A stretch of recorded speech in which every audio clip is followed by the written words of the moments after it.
আমরা ভোলা থেকে আসছি। আর ঢাকায় আসার পথে উনার শারীরিক অবস্থা অনেক খারাপ হয়ে যায়। ইলিশা লঞ্চঘাট থেকে ঢাকায় আসতে আমাদের অনেক দেরি হয়ে যাওয়ার কারণে মাঝপথে আমরা বাংলাদেশ কোস্ট গার্ডের জরুরি সেবায় 16111-এ ফোন দিয়ে আমরা তাদের সহায়তা নিই।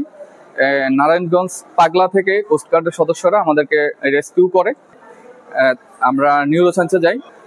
নিউরোসায়েন্স থেকে আমাদেরকে সোহরাওয়ার্দী হাসপাতালে রেফার করে। আমরা আসলে কোস্ট গার্ডের সহায়তা না নিলে এত তাড়াতাড়ি কোনোভাবেই আমরা এখানে পৌঁছাতে পারতাম না, হয়তো আমাদের রোগীর অবস্থা আরো ক্রিটিক্যাল হয়ে যেত। না, আপনাদের এই সেবার মাধ্যমে দেশে অনেক সাধারণ রোগী উপকৃত হবে। বিশেষ করে দূর দূরান্ত অঞ্চলে যারা বসবাস করে, যাদের ঢাকা থেকে দূরত্ব অনেক বেশি, সরাসরি কোনো যোগাযোগ ব্যবস্থা নাই, তার মধ্যে আমাদের ভোলা অন্যতম। ভোলা থেকে ঢাকায় আসতে আমাদের 12 থেকে 14 ঘন্টা সময় লাগে।